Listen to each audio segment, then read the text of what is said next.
The unfinished dawn, a reckoning in Reconstruction. The ashes of Appomattox. The smell was the first thing that assaulted the senses, a thick, unholy marriage of damp earth, burnt timber, and the metallic, coppery scent of spent courage. It clung to the air above Appomattox Courthouse like a shroud, refusing to be lifted by the mild April breeze. 4 years of thunder had finally ceased, and in the sudden, ringing silence, the ruin felt heavier than the noise had ever been. Silas stood on the edge of what had once been the road to Lynchburg. He wasn't looking at the McLean house where the great capitulation had occurred 2 days prior, nor was he looking at the grim, determined lines of the victorious Union troops still patrolling the outskirts. Silas was looking at the trees. They were not merely stripped of leaves. They were splintered, shattered monuments to desperation, a landscape violently reshaped by cannon fire and the frantic retreat of Lee's starved army.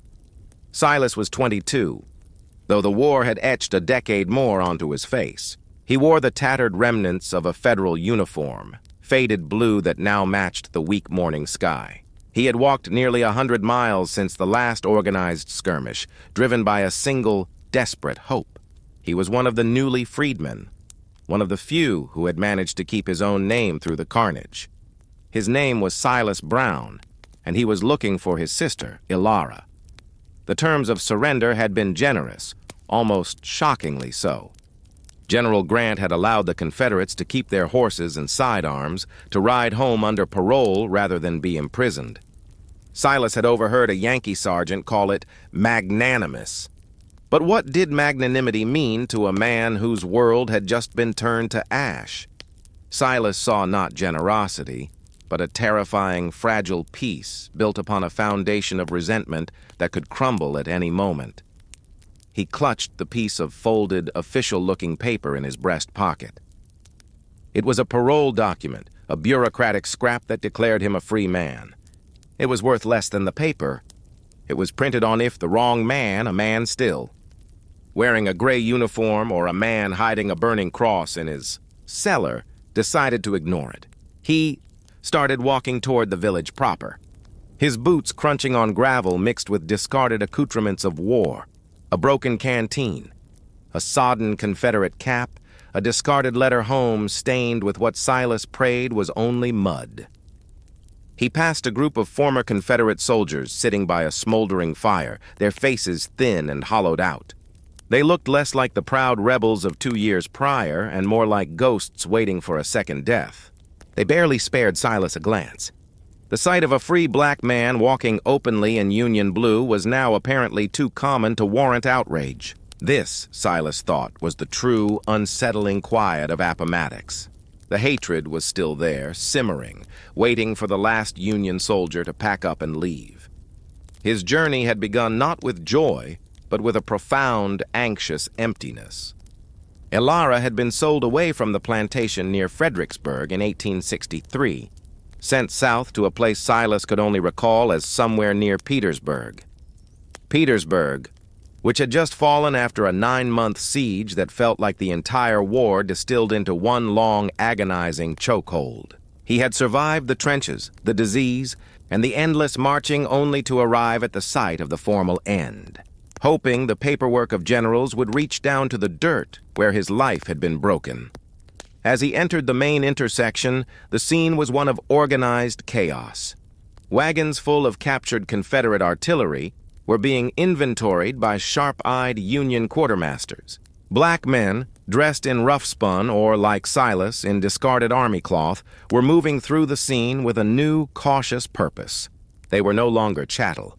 They were laborers, porters, or simply men trying to find the next meal. A tall, imposing man with a deep scar running from his temple to his jaw, a man Silas recognized as a former Union corporal named Judson Hayes, was directing. 2 freedmen to haul a heavy load of medical supplies from a federal wagon. Judson saw Silas and stopped, his face breaking into a rare, genuine smile. "Silas Brown, I thought I told you to wait in Farmville until the officers finalized the discharge rolls." Silas nodded, his throat tight. "Judson, I couldn't. Petersburg was a mess. Folks scattering like dried leaves. I had to know." "Know what, man?" Judson lowered his voice, glancing towards a pair of cavalry officers speaking near a stable. "You know the rules. The war is over. We're on a tight leash here. You stirring up trouble?" "I'm looking for my sister, Elara. She was sold south.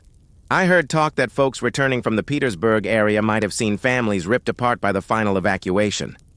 Silas pulled the parole document out, holding it up like a shield. "This says I'm a man now, Judson. I need to find her before she disappears into the rest of Virginia, before this peace settles hard and fast." Judson's smile faded, replaced by a familiar weariness. "Silas, son, that paper, it's a parole. It means they won't shoot you if they catch you with a rifle. It doesn't mean the sheriff in Richmond will honor it. And it certainly don't mean the man who bought your sister will just hand her over because a federal uniform told him to." He stepped closer, his large hands resting on Silas's shoulders. "Freedom ain't a destination you ride into on a horse. It's a path you build with your own two hands, brick by bloody brick, starting right here in the dust." He pointed toward the chaotic cluster of people near the town's small, half-destroyed church. "Go talk to Reverend Thomas. He's trying to organize the displaced families. If anyone has heard word of who went where in the last 3 weeks, it's him. But Silas—" Judson's eyes narrowed, becoming hard and familiar, the eyes of a man who had killed his share of rebels. "You walk careful. The war ended here. But the fight for us, that's just beginning, and it's going to be fought in courtrooms and fields, not on battle lines." Silas took a slow, deep breath, the stench of decay momentarily replaced by the sharp scent of pine from the nearby woods. He nodded, the weight of Judson's warning settling deep in his bones. He tucked the parole back into his jacket. The victory at Appomattox felt distant, abstract. Here, on the ground, it was simply the moment the shooting stopped, leaving behind a landscape full of broken promises and the urgent, terrifying task of finding what and who remained worth saving. He turned toward the Reverend, taking his first uncertain step onto the long, unpaved road of the peace to come. The Oath of the Freedmen. The small, half-charged structure that served as the meeting house for the newly formed African community near Appomattox was suffocatingly warm. The smell Silas had encountered on the road, ash and damp earth, was replaced inside by sweat, cheap lamp oil, and the sharp, hopeful scent of ink. He found Reverend Thomas exactly where Judson Hayes had directed him, presiding over a makeshift registration table, a worn Bible lying open next to a sputtering oil lamp. Even though it was mid-morning, Reverend Thomas was a man whose voice carried the weight of sermons delivered under the threat of the lash. He was diligently, painstakingly writing down names onto the few clean sheets of ledger paper he had salvaged. "Silas Brown," the Reverend said, looking up, his spectacles perched low on his nose. He dipped his pen. "You survived, son. God has work for you yet." Silas explained his desperate search for Elara, recounting the meager details he knew about her transport near Petersburg. The Reverend listened patiently, nodding slowly, a gesture that conveyed both sympathy and the vastness of the problem. "Petersburg," Reverend Thomas repeated, tapping his pen. "Many souls passed through those lines, Silas. Union soldiers did their duty in moving the freed people away from the fighting, but papers get lost, and families get mixed up in the confusion of the camps. Your sister is likely in one of the large gathering points near Richmond, or perhaps further south, under the care of the Freedmen's Bureau agents." The mention of the Bureau was both a comfort and a frustration. It was the only official structure dedicated to their welfare, but it was notoriously understaffed, often ignorant of local conditions, and frequently regarded by local white authorities with open contempt. "I need to know where to start, Reverend," Silas insisted. "I have this parole." "It means something, doesn't it? It means you are bound by the laws of the United States Army, Silas," the Reverend corrected gently. "It means nothing to the man who owns the land you stand on, or the man who holds your sister's whereabouts in his ledger. But," he leaned forward, his voice dropping, "it means you can officially take the oath of allegiance to the United States government. That, son, is your key." Silas watched as a woman in front of him, her hands raw from labor, stumbled through her oath, a stumbling recitation of loyalty to the Union and a promise to uphold the laws of the land, whatever they may be. She looked terrified yet resolute. This ritual, repeated dozens of times that morning, was the official severance from one life and the tentative, frightening birth of another. For Silas, taking the oath meant leveraging the North's victory to secure his own future. He repeated the words clearly, his voice firm. "I do solemnly swear that I will henceforth keep and defend the Constitution and government of the United States against all enemies, foreign and domestic." When it was done, Reverend Thomas stamped a crude mark beside his newly written name. "Go to the Bureau office in Petersburg, Silas. Show them that document. Tell them you have taken the oath. They must assign you a place. A labor contract is what you need next. That contract will be your shield for the coming year. It is how we move from being property to being partners, however unequal." Silas left the meeting house feeling marginally more anchored. The vague hope of reunion was now channeled into a concrete, if daunting, directive. Petersburg, the Bureau, a contract. He needed supplies and transportation. For that, he sought out Judson Hayes again. Judson, despite his gruff exterior, was already acting as a reluctant anchor for the newly freed community, a bridge between the order of the occupying army and the needs of his former brethren. "Petersburg is 40 miles. Judson stated plainly, examining Silas's patched uniform. "You walk, you'll be a week. You look like you need to look like you belong somewhere, not like a runaway." Judson led Silas to a small, makeshift depot behind the abandoned train station where Union soldiers were sorting salvageable goods. "We're trading favors for what we can't get officially," Judson explained. "I have a cousin in the 5th Massachusetts Cavalry. He owes me for patching up his saddle last year." Within the hour, Silas had traded his worn-out army boots for a pair of sturdy, if mismatched, civilian shoes and received a small tin of hardtack and a canteen filled with lukewarm coffee. Judson also gave him something more valuable than supplies: information about the prevailing mood. "The planters are already back, Silas."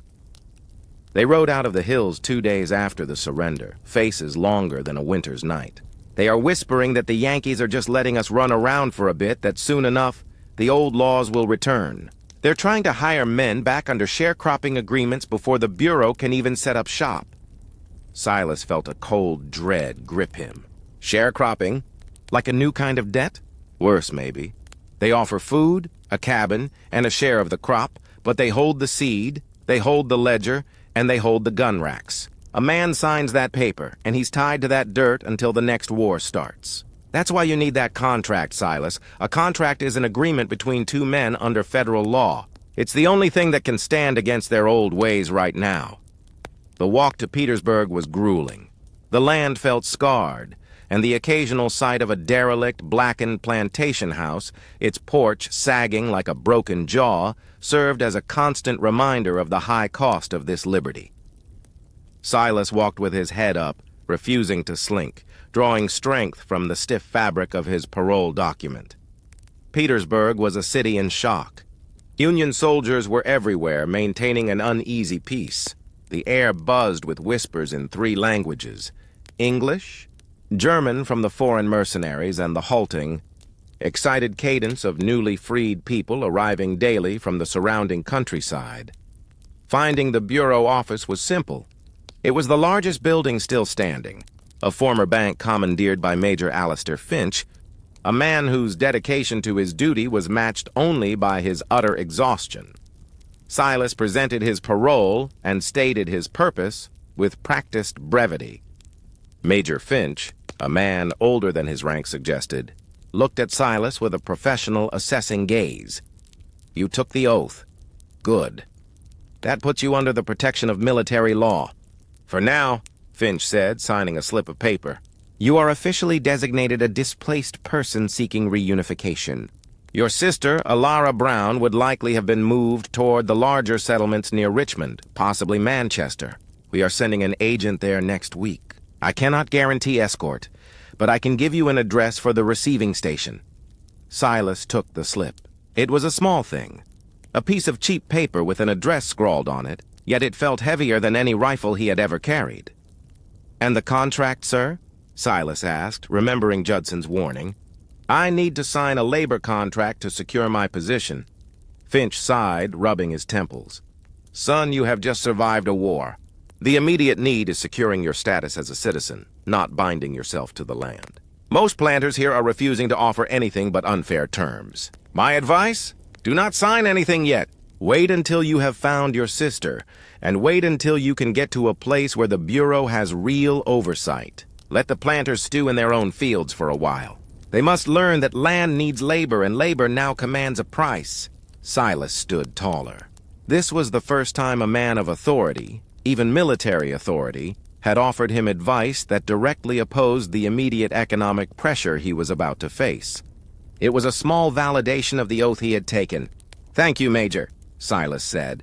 He didn't feel like a partner yet, but for the first time since Appomattox, he felt like a man with a direction. He had the path to Alara, and a clear warning against the traps being laid in the fields. The ashes were still settling, but Silas Brown had found the first solid ground on which to stand and begin the hard work of building a life beyond the war. The oath had been spoken.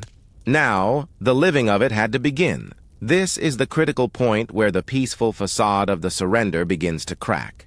Section 3, The Shadow of the Old South, will focus on the immediate, localized rise of organized defiance and the tangible danger Silas faces as he moves into the countryside outside Petersburg. Seeking clues about Alara, here is the narrative, aiming for approximately 1,500 words. The Unfinished Dawn, A Reckoning in Reconstruction, Part 3, The Shadow of the Old South. The road from Petersburg toward the rumored cluster of refugee settlements near Richmond was a lonely, dust-choked artery leading deeper into the defeated Confederacy. Silas had traveled perhaps 20 miles, the Union presence dwindling to nothing more than the occasional distant picket post.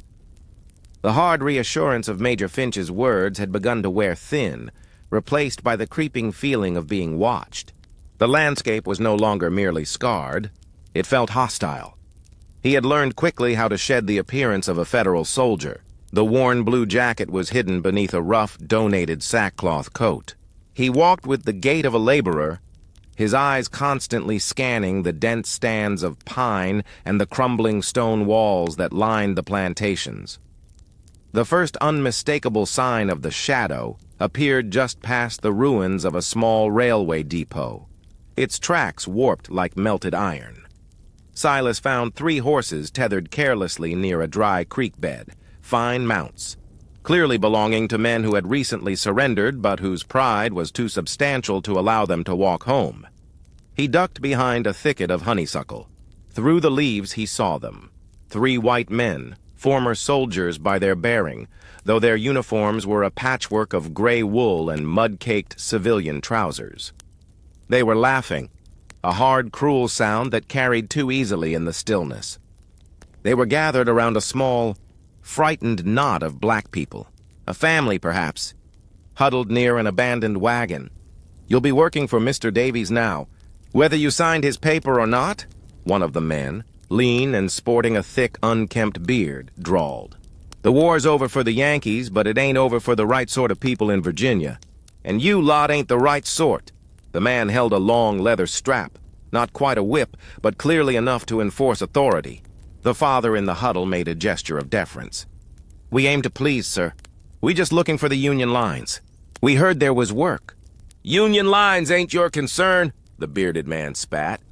"Your concern is obeying the order of the natural authority. Davies needs his tobacco set by next week, or you'll regret ever seeing Appomattox." Silas's blood ran cold. This wasn't the weary resentment Judson had described. This was the calculated reimposition of the old order, executed with the casual brutality of men who had simply swapped their army insignia for the invisible uniform of local supremacy. This was the shadow of the Old South made flesh. He watched them for nearly an hour until, satisfied with their intimidation, the 3 men mounted their horses and rode off down a seldom-used track leading toward a known large plantation estate. The black family remained frozen for a long time before slowly beginning to untie their few belongings. Silas couldn't intervene directly.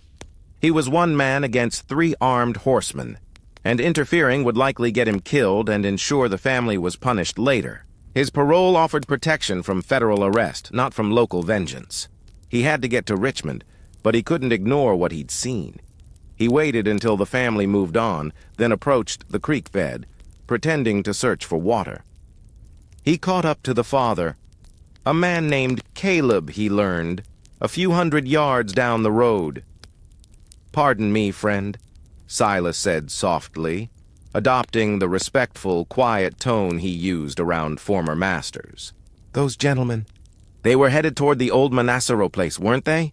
Caleb flinched violently, turning to look at Silas's coat, his eyes instantly recognizing the cut of federal cloth beneath the rough outer layer. He pulled his wife and 2 young children closer.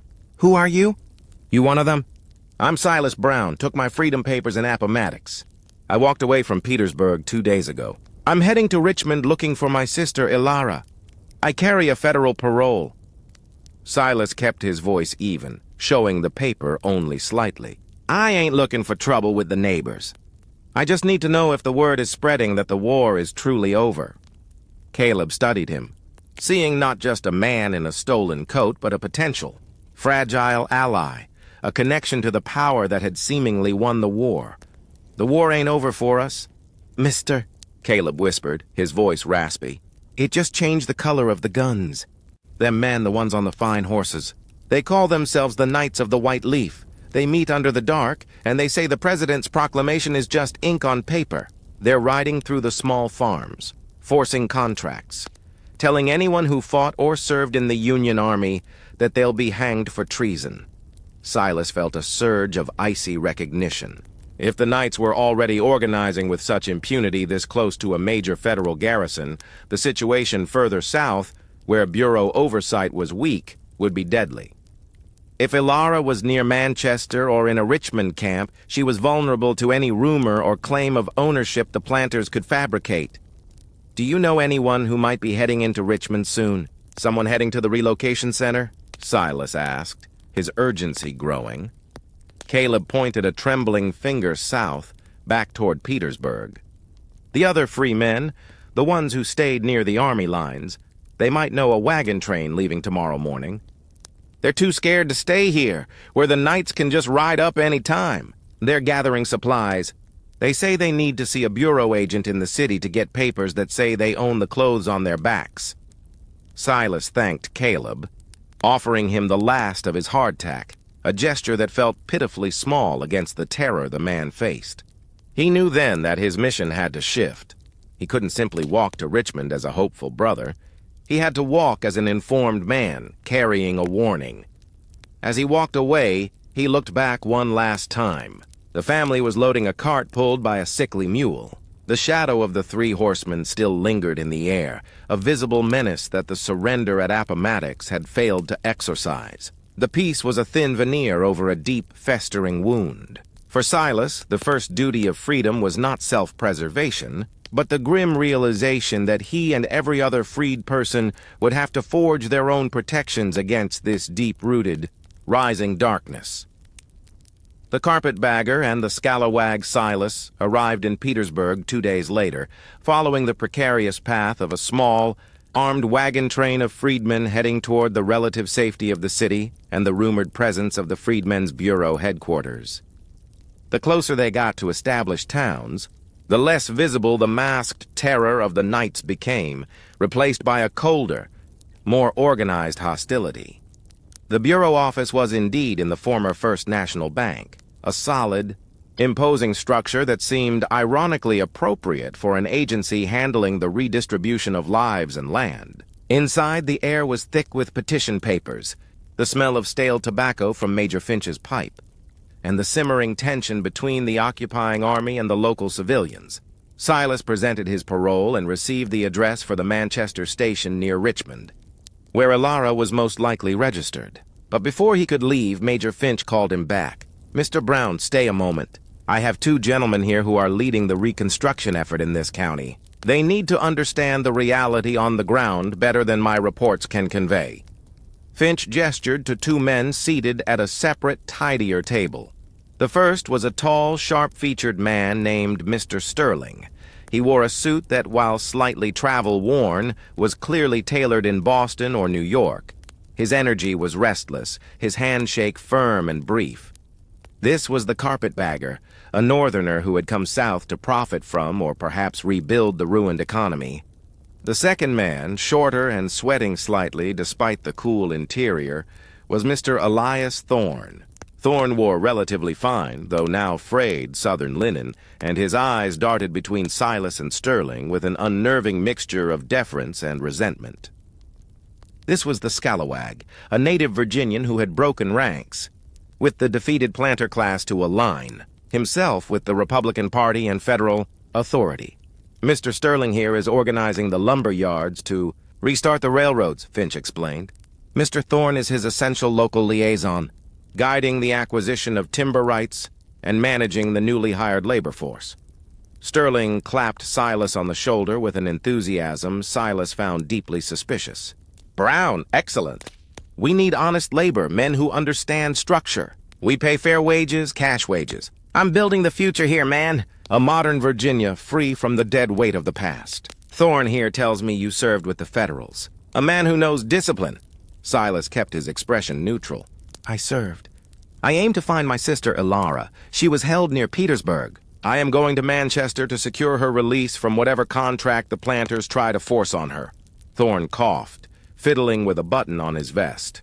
The planters, Sterling, they aren't always the problem, sir. Not anymore. The real issue is the land itself. We need to secure deeds and titles for the loyalists, for the men building this new economy. But the old families, they hold the mortgages, the deeds, the old papers. They refuse to acknowledge the new reality, and that is where men like you, Thorne, earn your keep, Sterling declared, pulling out a complicated map. We need you to persuade, or at least identify, the former property owners who are willing to sell to northern investors or lease to our freedmen cooperatives. This whole region needs a clean sweep. The old ways die hard. Silas, hearing the casual mention of his people as labor to be guided or coerced, felt the familiar hot prickle of indignation. He looked directly at Thorne. Mr. Thorne, you grew up here. You know these men who ride out with their leather straps. What happens when a freedman refuses Sterling's fair wage for Mr. Davies' old tobacco fields? Silas asked, his voice quiet, but cutting through the room's business drone. What happens when the knights ride up to the man who tries to build his own cabin on land he worked for 40 years? Thorne flushed crimson. He shot a venomous look at Sterling, who was busy studying his map, seemingly oblivious to the tension. The knights, Thorne managed, his voice strained, are outside the law. Mr. Brown, the Union Army handles them. The Union Army leaves at sundown, Silas countered. And you, sir, you break bread with men who want to see the North fail. But you still look over your shoulder when a white man you know speaks to you. Are you protecting us, Mr. Thorne, or are you protecting your own investment in the new system? Because right now, both you and Mr. Sterling look like men planning to put new chains on old shackles. Sterling finally looked up, irritation replacing his buoyant confidence. Watch your tongue, Brown. We are the agents of progress. We are bringing capital, law, and industry back to this failed state. We are trying to build a free labor market. You think freedom just means you can walk away? Freedom means you have to work, and we provide the framework for that work. Thorne here is working harder than any native Southerner to bridge that gap. And what about the oaths? Silas pressed, holding up his own parole. The men who ride out in the dark, they took the same oath as you did when they were paroled. They just chose a different loyalty when they got home. If you can't get the Army to protect the honest oath of a black man, how can you expect your contracts to protect him from the dishonest oath of a white one? The conversation devolved into a shouting match between Sterling and Thorne. Sterling accusing Thorne of being too timid and too entangled with old loyalties. Thorne bitterly retorting that Sterling didn't understand that a man's loyalty to his own kind ran deeper than any law Washington could write. Major Finch banged his gavel, a large bookend, on the table. Enough, both of you. Mr. Brown, you have spoken a necessary truth. The lines of loyalty are drawn in shades of gray here, not black and white. Sterling, Thorne is right. The local power structure is intact, even if their army is gone. Thorne, Brown is right. If you cannot enforce the laws for the freedmen equally, you are just building a different plantation. Now, Mr. Brown, go to Manchester, and if you return with your sister, come back to me. We need men like you who have seen the front lines of both wars." Silas left the bank, the intense, claustrophobic political maneuvering having clarified his path. The Northerner wanted profit. The local collaborator wanted status and survival. The former Confederates wanted control restored. And Silas, with his federal parole, was a rare, disruptive element moving between all three dangerous factions. He realized that Alara might not just be waiting in a camp. She might be a pawn in the very economic struggle Sterling and Thorne were currently debating. He stepped out onto the dusty street, the sun now high. The tension in the air was palpable, a battle not of musket fire, but of legislation, land deeds, and sheer nerve. That sets us up perfectly for a chapter involving a direct confrontation between the federal military authority and the rising local unrest. Section 5, The General's Dilemma, will focus on Silas bringing his intelligence back to Major Finch, forcing the Major to make a difficult decision that tests the limits of his military authority versus the political realities of the collapsing Reconstruction effort. Here is the narrative, aiming for approximately 1,500 words. The Unfinished Dawn, A Reckoning in Reconstruction. Part 5. The General's Dilemma. Silas returned to the Petersburg Bureau headquarters late that evening. The address for Manchester Station clutched tightly in his hand. The streets were darker now, the Union patrols thinner, and every shadow seemed capable of hiding a man in a white hood.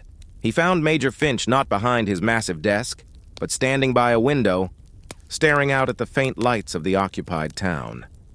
"You came back quickly." "Brown," Finch noted, turning, his face etched with fatigue. "Did you secure your sister's address?" Silas relayed the intelligence immediately. The Knights of the White Leaf, the organized intimidation, the pressure on families near Petersburg to sign unfair labor contracts. He didn't just report.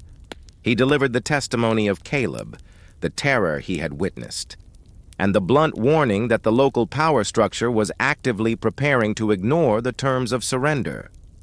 "They are not waiting for the troops to leave, Major," Silas stated, placing his parole document on the desk as if it were evidence in a case. "They are organizing now, using the very leniency Grant showed Lee to establish a new system of control. If they force contracts on the men coming out of the work camps in Manchester, there won't be any free labor market left to build." Major Finch leaned back, his posture suggesting a man carrying the weight of a crumbling empire. "I have received intelligence reports mirroring yours, Brown. My own scout unit was run out of Hanover County last week. They burned the Union flag in the town square and dared the provost marshal to follow." Finch walked to a large map pinned to the wall, a detailed schematic of Virginia showing troop placements, rail lines, and key plantation holdings. He stabbed a finger near a cluster of symbols representing newly established black settlements near Richmond. This was the area Silas needed to reach. Here is the dilemma. "Brown, my direct orders from Washington are clear. Maintain the peace. That means preventing open military conflict and facilitating the transition back to civilian governance. It does not mean launching a preemptive military occupation to hunt down every band of disgruntled local citizens calling themselves knights. If I send out a punitive patrol now based on the word of, with all respect, based on the word of local informants and a single enlisted man's parolee, the political backlash in Washington will be immediate. They'll claim I'm an occupying tyrant, not a peacekeeper." Finch began pacing the small office. "If I don't act, if I wait for them to burn down the Manchester station or physically force those contracts, the collapse of order will be far worse. It validates their belief that military authority is weak and temporary. It tells every freedman that their oath to the Union means nothing." This was the heart of the Reconstruction tragedy. The gap between the legal reality of emancipation and the practical ability to enforce it. Silas finally understood the true weight carried by men like Finch. "Major," Silas said, stepping forward, "I understand the politics, but I am not a political actor. I am a brother looking for his sister. If they seize her, if they sign her into servitude under threat, That is a direct violation of the surrender terms, and it violates every letter of the military law you represent.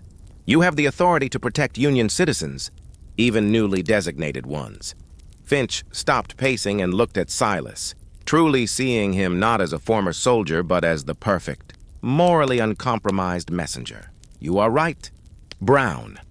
But I cannot risk an official military detachment marching into hostile territory based on a rumor of kidnapping. If we are wrong, or if they simply scatter before we arrive, I lose my command and they win the political argument.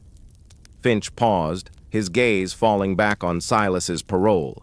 He walked over to his supply cabinet and pulled out a long-barreled Colt revolver, well-oiled and heavy. He placed it on the desk next to the map. I have a small, unmarked transport wagon scheduled to deliver emergency medical supplies to the area just north of Manchester Station at dawn. It will be escorted by only 2 enlisted men, Private Miller and Corporal Davies, both of whom I trust implicitly to follow orders without question, and who are under strict orders not to engage unless directly fired upon. He looked directly at Silas. You will ride with them. You have your parole, you know the enemy's names, and you are not wearing a uniform. You are an individual seeking family. You go to the Manchester station first, secure your sister, or confirmation of her whereabouts. If you find credible evidence of organized coercion, an armed group forcing contracts, or a known political leader inciting violence against those who serve the Union, you report it directly to my escort, Corporal Davies. They have authority to intervene locally under a specific internal directive meant to secure supply lines. It is a narrow mandate, Silas, but it might be enough. The weight of the revolver was substantial in Silas's hand. This wasn't a uniform or a contract. This was an instrument of immediate personal enforcement. Finch was outsourcing the dirty, legally ambiguous work, the work that risked political ruin, to Silas, the newly free man who had the most to lose. The general was making the politically safe choice by staying put. But he was giving Silas the tools to make the necessary, dangerous choice on the ground. You are not an agent of the Bureau. Mr. Brown, Finch concluded, his voice firm. You are a citizen exercising his rights under military protection. If you are attacked, you defend yourself. If you find your sister, you bring her back through that wagon's shadow.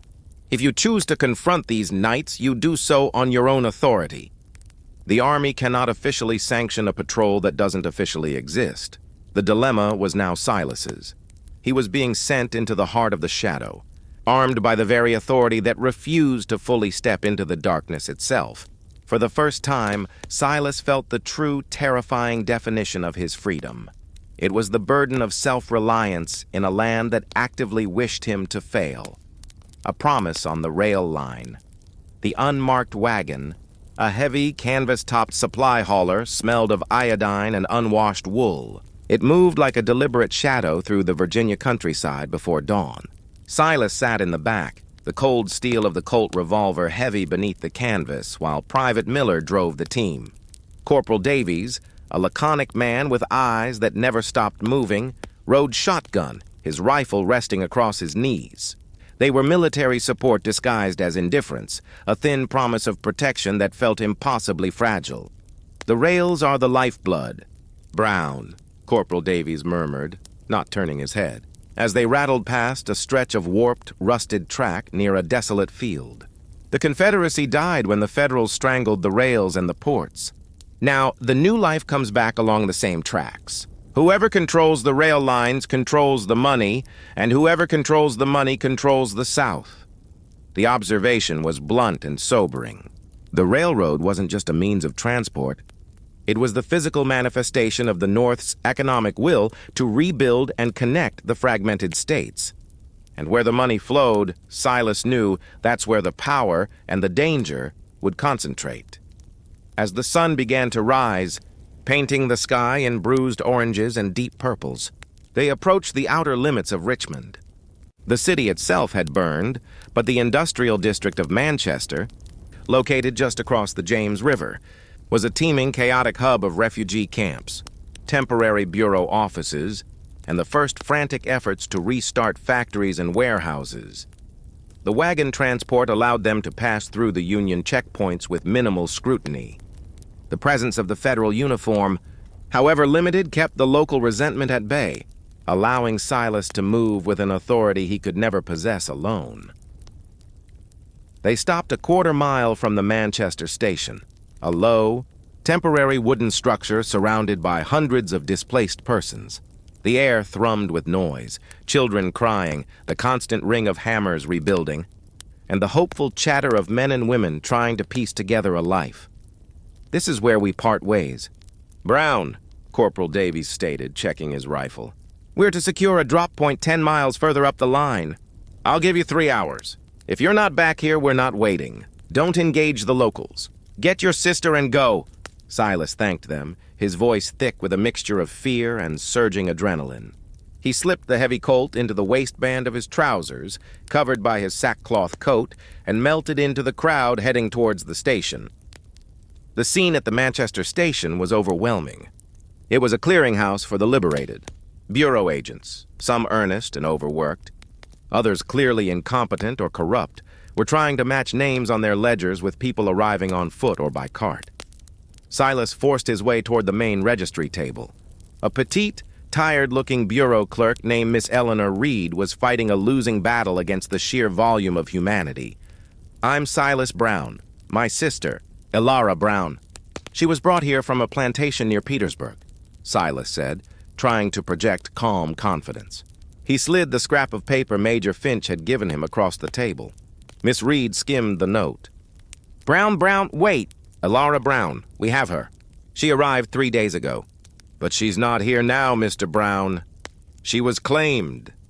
Silas felt the blood drain from his face. "Claimed? By whom?" "She's free. I have my parole. I have her identity confirmed." Miss Reed sighed, rubbing her forehead. "By a former employer, Mr. Henry Davies. He presented an affidavit claiming she had an outstanding debt and signed a provisional 1-year labor contract under a state provision intended to prevent vagrancy. She's being held at his estate, Oak Knoll, not 3 miles from here. She left this morning." The name Davies, the very planter whose fields the Knights of the White Leaf were trying to staff, hit Silas like a physical blow. The shadow of the Old South wasn't just lurking. It was using the nascent, flawed legal system to re-enslave. This was the debt of sharecropping, enforced by intimidation and veiled threats. It was the system working exactly as the former masters intended. "He is forcing her!" "This is not voluntary labor, this is kidnapping," Silas roared, drawing the attention of a nearby soldier. Miss Reed lowered her voice urgently. "I believe you, Mr. Brown. I protested, but the state laws, the ones the former Confederates are quickly passing, they allow this under the guise of contract law. Davies had a local judge sign the papers. The military will not intervene in a civil contract dispute, not without a direct order from the top. He's using the rule of law to circumvent emancipation." Silas knew he couldn't wait for Major Finch to secure a political order. Elara would be lost to the fields, swallowed by debt and the Knights of the White Leaf. He looked out the window. The railroad tracks were visible, cutting straight through the surrounding woods, a symbol of the promise of the North. But currently, the promise of his freedom was being shattered by a local Southern judge. He made his decision instantly. "Which direction is Oak Knoll?" Miss Reed, seeing the grim determination in his eyes and the slight bulge in his coat, quickly drew him a rough map, pointing toward a stretch of newly laid track winding south. "It's right near where the new railway spur is being built. Davies is trying to get his timber to market through the new line. That's why the contract is so valuable to him." Silas sprinted back the way he came, finding Corporal Davies and Private Miller loading their wagon. "Davies! I found her!" "But she's been taken, forced into a contract at a place called Oak Knoll, near the new rail spur. It's an illegal claim enforced by a fraudulent contract, the kind the Knights are using," Silas explained, his chest heaving. "They are violating the peace and your orders to maintain order on the supply lines." Davies listened without moving, then glanced at the heavy wagon load of supplies. His orders were to protect the supplies and the delivery point, not chase down individual contract disputes. But the mention of the rail spur, a crucial piece of federal-backed infrastructure, seemed to change his calculation. "Oak Knoll, you say?" "Near the spur?" Davies reached a decision, his face hard. "Private Miller, Drive the wagon straight along the new construction access road. That is a federal right-of-way. We have orders to secure the integrity of the rail line and prevent any disruption to the federal supply chain. It was the perfect military justification, protecting the rail line, to pursue a civil matter. It was a promise of military action wrapped in bureaucratic defense. Silas jumped onto the wagon. As they rode off the main road and onto the rough construction path that followed the rail spur, he pulled out the Colt. The new life wasn't just about freedom papers. It was about protecting those papers with force when the law was twisted. The tracks stretched ahead, a silver ribbon of hope and danger, leading him directly into the shadow of the Old South. Justice denied, justice deferred.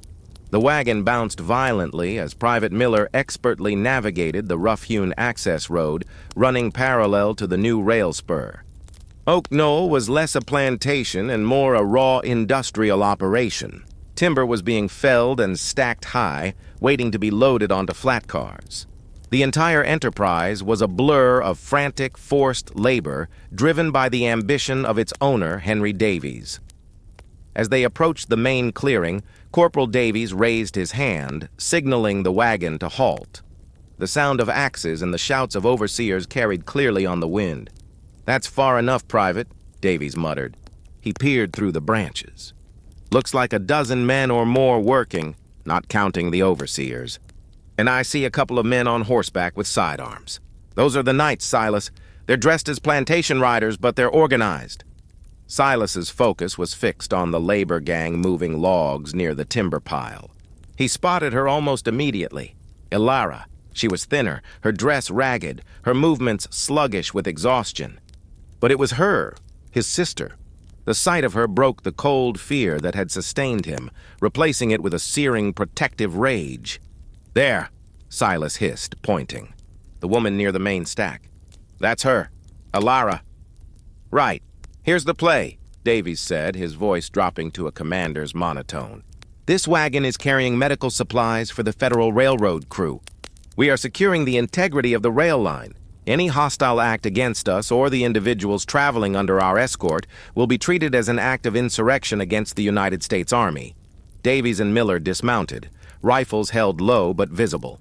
Silas took the Colt and, ignoring the tremor in his hand, followed. They walked directly into the clearing. The overseers, rough, heavily built men, stopped shouting and turned, their faces registering suspicion, then contempt, at the sight of the two Union uniforms and the black man walking with them. One of the men, who seemed to be the foreman, detached himself from the group and approached. "You lost, boys? This is private property, Mr. Davies' lumber operation. No Federals are welcome here. Corporal Davies, U.S. Army. We are inspecting the federal right-of-way along the new spur," the corporal stated calmly. He pointed to Silas. "This man is under the protection of the Army to retrieve an item taken by one of your workers, a signed parole document. And we have confirmed his sister, Ilara Brown, is being held here against her will under a fraudulently obtained labor contract." The foreman scoffed, placing a hand on the pistol holstered at his hip. "Contract is signed, sealed, and approved by Judge Harlan in Richmond. That's state law, son. You got no jurisdiction over a civil contract. And that girl, she signed up willingly for room and board. She owes debt. She stays until the debt is paid." At that moment, a figure on horseback rode up. It was Henry Davies himself, a portly man with a face made florid by drink and indignation. He was the power, the money, and the true shadow. "What in the blazes is this intrusion? I am a loyal citizen of Virginia." "You are disrupting my legitimate business," Davies roared. "You tell your major that I will file a formal complaint with the provisional governor for military harassment." The threat hit the heart of the general's dilemma. The military could win the war, but it could not win the legal peace. "Mr. Davies," Corporal Davies replied, keeping his voice level, "we are here to uphold the law of the United States, which supersedes state contract law where it violates constitutional rights. We are not seizing property. We are securing a citizen." Davies laughed, a grating, high-pitched sound. "Citizen? That is a chattel who signed a contract. She owes me for 3 months of rations and the transportation fee from Petersburg. The contract is filed. Get off my land or I will have you arrested by the local sheriff for trespassing. Your authority ends where the state line begins. Silas could wait no longer. He moved past the corporal, leveling the Colt directly at Davies' chest. The entire operation ground to a standstill. Every eye, white and black, was fixed on the gun. "That contract is fraudulent, Davies," Silas said, his voice trembling only slightly. "You forced her to sign it under threat, and you used men dressed like ghosts to do your dirty work. That is not a contract, that is re-enslavement, and I will not let you take her. By the power of my oath to the Union, I claim my sister." Davies turned pale, recognizing the immediate personal danger. "Put that gun down, boy! You are threatening a white man! That is a hanging offense! Then hang me!" Silas shouted, his fear dissolving into pure defiance. "But you let Ilara go first. The debt is null and void!" The standoff was absolute. The two Union soldiers were outnumbered by the armed overseers, but the sight of the newly freedmen pointing a federal weapon at the planter brought the entire economic engine to a screeching halt. The black laborers, including Ilara, stood frozen, watching a moment that would define their freedom. Corporal Davies, seeing the line of control had been crossed, stepped forward quickly, his rifle raised to cover the foreman. "Mr. Davies, this ends now," the corporal commanded. "This man, Silas Brown, has made a formal claim of fraud and coercion. We will not interfere with the contract itself, but we will remove Ilara Brown from this property and transport her to the Bureau office in Richmond for a formal contract review before a federal judge. Any effort to stop us will be met with immediate military force. We will secure the rail line." This was the compromise. Justice denied because the fraudulent contract was not torn up on the spot. Justice deferred because Ilara was not immediately free, but instead placed into the limbo of a legal review. It was the only way for Davies to save face, for the corporal to stay within his orders, and for Silas to get his sister away from the Knights. Davies, defeated by the immediate threat of federal firepower, spat on the ground. "Fine, take the chattel for your paperwork. But she comes back when your northern paper pushers confirm the debt. The law is the law." In a flash, Silas lowered the gun, turning to Ilara. "Ilara, come on, we're leaving." Ilara, dazed but alive, ran to him. He hugged her fiercely, the physical reunion a fierce affirmation of his journey. He then escorted her back to the wagon, keeping the Colt visible until they were securely inside. As the wagon pulled away, leaving the silent, simmering hostility of Oak Knoll behind, Silas realized the devastating truth. He had won the skirmish.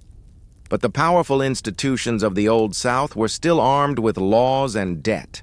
His sister was safe for now, but her freedom still hinged on the promise of a justice yet to be delivered. He had the sister, but the battle for the principle, the final true end of the war, had only just begun. The long shadow of compromise, too. Years after the confrontation at Oak Knoll, the justice deferred finally arrived. The Federal Contract Review Board, a body often undermined and starved of funds, ruled in favor of Ilara Brown. Henry Davies' contract was declared fraudulent, his claim of debt nullified, and Ilara was officially recognized as a fully free laborer with no obligations to her former master. The victory, however, was Pyrrhic. Silas and Ilara did not stay near the rail lines of Manchester. They knew that local acquittal did not erase local memory or the deep-seated anger of the planter class. Instead, they used the few dollars Silas had saved from working odd jobs for the military to purchase a small, heavily wooded lot of land far north of Petersburg, near the North Carolina border, land considered undesirable and therefore cheap. They built a cabin, rough-hewn and sturdy, and began the slow, arduous work of clearing the forest to plant crops. Ilara, haunted by her time under Davies, found solace in the daily, tangible creation of their own homestead. Silas, though finally relieved of his quest, was constantly vigilant, his Colt revolver never far from reach. Their freedom was physical, but their existence was political. The hope that had surged through the newly freed communities in 1865 began to curdle by the early 1870s. The great engine of Reconstruction sputtered and coughed. Northern attention shifted to industrial boom and financial panic. The political will to enforce the 14th and 15th Amendments, which granted citizenship and voting rights, simply evaporated under the pressure of Southern political lobbying and pervasive Northern fatigue. Silas became a quiet but persistent voice in the local community of freedmen. He taught them to read the complicated, deceitful language of the state voting laws, laws designed to restrict black political power through poll taxes, literacy tests, and residency requirements. He registered every eligible man in their isolated pocket of the county, knowing that a vote was the only real shield they possessed against the returning tide of white supremacy. His efforts were met with organized, systematic violence. The Knights of the White Leaf, which had temporarily retreated from areas with a heavy military presence, now resurfaced openly, shifting their tactics from simple intimidation to economic and political warfare. They targeted black schoolhouses, intimidated those trying to secure loans from the newly formed Freedmen's Bank, and left warnings, usually burned crosses or dead animals, on the properties of black voters. One cold evening in the winter of 1874, Silas's vigilance paid off. A small group of hooded riders approached their property. Silas, Elara, and two neighbors who had joined them for the evening were ready. A tense standoff, resolved not by bloodshed, but by the visible preparedness of Silas's group and the clear declaration that they would shoot to defend their deeded land, forced the riders to retreat. They won the night, but the air remained poisoned by the constant threat. The final devastating blow to the promise of Appomattox arrived not on a battlefield, but in the halls of Washington, D.C., in the winter of 1876-1877. The presidential election of 1876 between Republican Rutherford B. Hayes and Democrat Samuel Tilden resulted in an electoral deadlock, with the votes from several southern states, including South Carolina, Louisiana, and Florida, all still under military occupation, in dispute. The nation teetered on the brink of another constitutional crisis. Silas followed the news obsessively, reading the reports passed along by a traveling missionary. He understood that the fate of his land, his sister, and his vote hung in the balance of a bargain made hundreds of miles away. In March 1877, the deal was struck, the infamous Compromise of 1877. The Democrats agreed to concede the presidency to Hayes. In exchange, the Republicans agreed to a series of conditions, the most fatal of which was the immediate withdrawal of all remaining federal troops from the South. For Silas, this news was not merely a political defeat, it was a profound, wrenching betrayal of the oath he had taken to defend the Union. The federal government had sold the peace, sacrificing the protection of the very people who had risked everything for the Union cause, for the sake of political expediency. When the last of the Northern soldiers pulled out of Richmond and Columbia, the shadow of the Old South became the permanent reality. The local governments, now controlled entirely by the redeemed Democrats, the same men who had resisted emancipation, moved swiftly to dismantle the reforms of Reconstruction. The state constitution of Virginia was amended to legalize the disfranchisement method Silas had fought against. The local sheriff, a former Confederate colonel, started enforcing Jim Crow laws: separate public spaces, separate schools, separate justice. The law that had once protected Elara from the fraudulent contract now actively worked to bind them all back into a system of racial and economic subjugation. One evening, staring out at the small clearing of corn and tobacco they had managed to cultivate, Elara spoke, her voice quiet but firm. "They took the soldiers away, Silas. They took the voting away. The government denied the promise." Silas held the worn piece of paper, his federal parole, the document that had once felt like a shield. Now it was just a fragile relic of a bygone war. He looked at the surrounding trees, the property they had bought and cleared with their own sweat. "They sold the peace, Ilera," Silas responded, his eyes fixed on the horizon, where the distant, warped rail line lay, the symbol of their short-lived victory over Davies. "But they did not take our deed. They did not take the knowledge we earned, and they did not take the right we fought for." He crumpled the parole document, throwing it into the hearth fire. It burned quickly, briefly, turning into ash. "The war is over. The soldiers are gone. But the fight for what that oath means, for what this land represents, that is our new war. The compromise is a long shadow, but it cannot cover every corner of the sun." Silas picked up a worn hoe. They would not leave the land they had bled for. They would build the community, keep the votes in their hearts, and hold the line in the soil, a stubborn, determined kernel of the promised dawn, refusing to be extinguished by the long, darkening shadow of the compromise of 1877.